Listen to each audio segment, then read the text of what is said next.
තෙරුවන් පුංචි දුවේ පුතේ අනාද අපුරුස් කාලේ ඔයාලට අලුත් පාඩමක් කරගෙන ආවා. පාඩමට යන්න කලින් චුටි දෙයක් මතක් කරන්නම්කෝ. ඔයාලා තාමත් මගේ channel එක subscribe කරලා නැත්නම් දැන් subscribe කරන්න. ඒ වගේම ළඟම තියෙන bell icon එකත් click කරන්න. එතකොට අපුරුස් කාලේ අලුත් පාඩමක් කරගෙන ආව ගම පුංචිලන්ට බලාගන්න පුළුවන් නේද? එහෙනම් ඔන්න අද අපි කතා කරන්න ලෑස්ති වෙන්නේ අපුරුස් කාලේ මෙන්න මේ පින්නම ගැන. මොකක්ද අපි මේකට කියන්නේ? කොම්බුව කියලා. එහෙනම් ඔන්න අද අපි දැන් සූදානම් වෙන්නේ කොම්බුව සහිත අකුරු 2, අකුරු 3, අකුරු 4 වචන ඉගෙන ගන්න.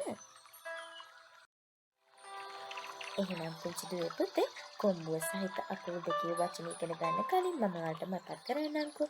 මෙන්න මේ කොම්බුව අකුරකට යොදපුවාම එන ශබ්දය තමයි ඒ ශබ්දය. එහෙනම් අපි දැන් බලමුකෝ මේ කොම්බුව සහිත අකුරු 2 වචන ටික. දෙක, දෙක, දෙක,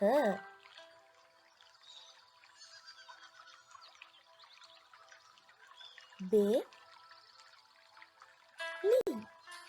බෙලි, බෙලි,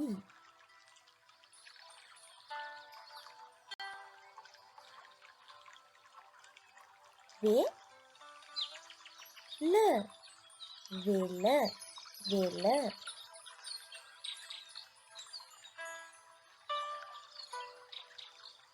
ගෙඩි, ගෙඩි, ගෙඩි,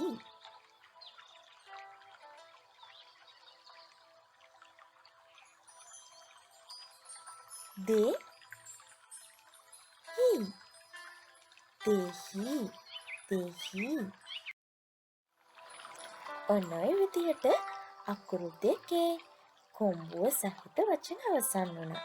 එහෙනම් අපි දැන් සූදානම් වෙන්නේ අකුරු 3 කොම්බුව සහිත වචන ඉගෙන ගන්න. ගේ,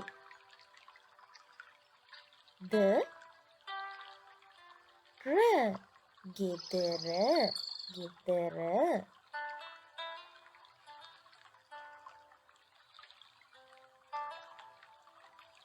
බෙහෙත්,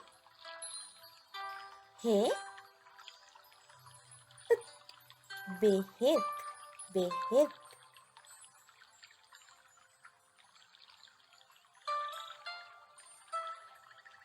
නෙලි,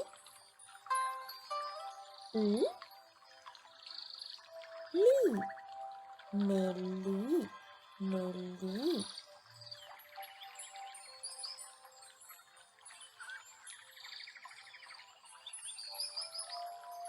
බෙරය,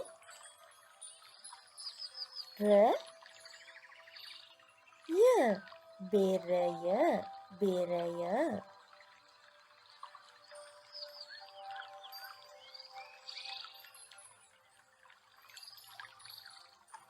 නෙළුම්,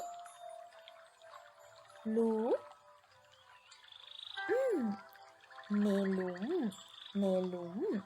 ඉතින් පුංචි දුවේ පුතේ ඔන්න දැන් කොම්බුව සහිත අකුරු 3 වචන මේ විදිහට අවසන් වෙනවා. එහෙනම් අපි දැන් බලමුකෝ කොම්බුව සහිත අකුරු 4 වචන. පෙරහැර, පෙරහැර, උපදෙස්, උපදෙස්, පෙට්ටිය, පෙට්ටිය,